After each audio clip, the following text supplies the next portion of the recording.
समाचार अब तक, सत्य का साहस।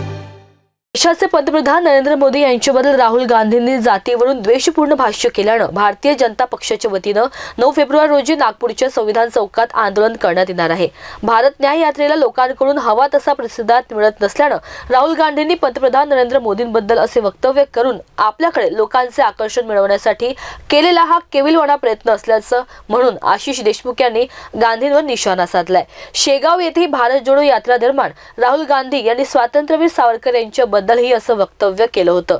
नैराश्यग्रस्त असलेल्या राहुल गांधींनी केलेल्या वक्तव्याची माफी मागावी म्हणून 9 फेब्रुवारी रोजी संविधान चौकात भाजपकडून आंदोलन करण्यात येणार आहे। या आंदोलनात भाजप प्रदेशाध्यक्ष चंद्रशेखर बावनकुळे यांची हजेरी असणार असल्याचं भाजप नेते डॉक्टर आशिष देशमुख यांनी सांगितलंय। हे बघा, राहुल गांधींना ही सवय त्यानिमित्ताने प्रत्येक वेळेस लागली आहे। त्यांची खासदारकी एकदा गेली देखील ह्याच कारणामुळे आहे, पण ओबीसींचा विरोध म्हणून ते मोदीजींच्या नावाने कुठेतरी सातत्याने अशा प्रकारचे वक्तव्य करतात। महाराष्ट्रामध्ये सामाजिक सलोखा हा नक्कीच चांगला राहील आणि फक्त ओबीसी समाजातच नाही, मोठ्या प्रमाणामध्ये जनसामान्यांमध्ये, मग ते ओबीसी असो, ओपन असो, एससी असो, एसटी असो, यामध्ये ह्या राहुल गांधींबद्दल मोठ्या प्रमाणात रोष आहे।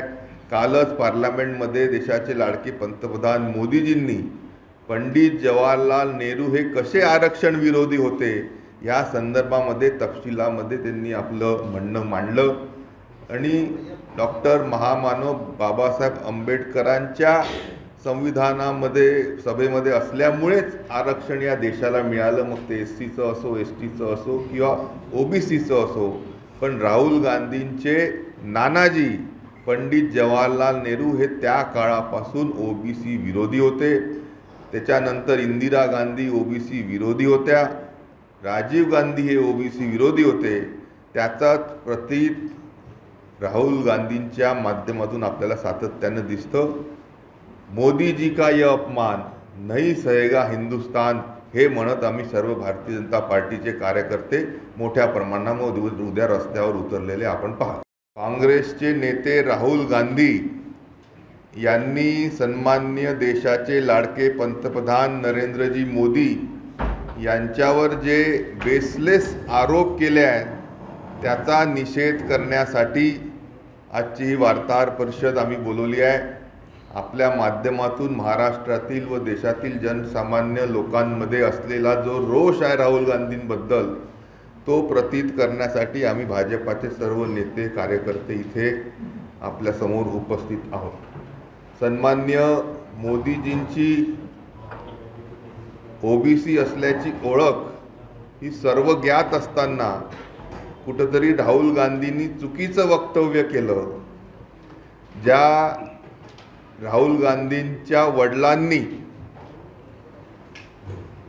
विरोधी पक्ष नेते लोकसभेमध्ये असताना पूर्ण ताकदीने मंडळ कमिशनचा विरोध केला व्हीपी सिंग सरकारच्या ह्याच्यात, याच राहुल गांधींच्या आजींनी इंदिरा गांधींनी जर त्यांनी ठरवलं असतं तर 1980 मध्येच मंडळ कमिशन लागू त्यांना करता आलं असतं, त्यांनी देखील तो केला नाही।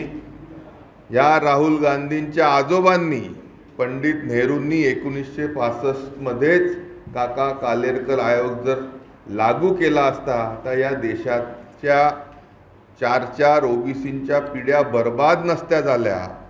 तो ओबीसींच्या विरोधात असलेला गांधी नेहरू परिवार राहुल गांधीच्या मुखातून परत एकदा ओबीसींचा विरोध त्या निमित्ताने समोर आलेला आपल्याला पाहायला मिळत आहे। राहुल गांधींचा आम्ही पूर्णपणे इथे निंदन करतो। भारत न्याय यात्रेला कुठेही लोकांकडून ट्रॅक्शन मिळत नाही आहे, म्हणून चुकीचे वक्तव्य करून त्यांनी स्वतःकडे आकर्षण ओढून घेण्याचा केविलवाणा परत एकदा प्रयत्न केला। शेगावमध्ये भारत जोडो यात्रा असताना वीर सावरकरांवर त्यांनी अशाच प्रकारचे चुकीचे आरोप केले होते। नैराश्यग्रस्त असलेले राहुल गांधी हे ओबीसी विरोधक आहेत। मी देखील त्या निमित्ताने आपल्याला सांगू इच्छितो त्यांना माफी मागावी अशी मागणी केली असल्यामुळे मला काँग्रेस पक्षातून काढून टाकण्यात जून महिन्यामध्ये आलं होतं। अशा या राहुल गांधींचा तीव्रपणे विरोध करण्यासाठी भारतीय जनता पार्टीचे सर्व कार्यकर्ते महाराष्ट्राच्या प्रत्येक जिल्हा ठिकाणी उद्याच्या दिवशी 10 वाजता मोठ्या प्रमाणामध्ये आंदोलन करणार आहे। नागपुरात हे आंदोलन संविधान चौकामध्ये सकाळी 10 वाजता राज्याचे प्रांताध्यक्ष भारतीय जनता पार्टीचे सन्माननीय चंद्रशेखरजी बावनकुळे साहेबांच्या उपस्थितीत होतो आहे। ही वार्ताहर परिषदेमध्ये स्वतः बावनकुळे साहेब येणार होते, पण ते आपल्या व्यस्त कार्यक्रमामध्ये येऊ शकले नाही। उद्याच्या आंदोलनामध्ये नागपूर येथे सन्माननीय बावनकुळे साहेब नक्कीच हजर राहणार आहे आणि ओबीसी मोर्चाच्या वतीने भारतीय जनता पार्टीच्या वतीने परवाच्या दिवशी तालुक्याच्या ठिकाणी संपूर्ण राज्यामध्ये हे आंदोलन परत एकदा तालुक्याच्या ठिकाणी देखील नेण्यात येईल।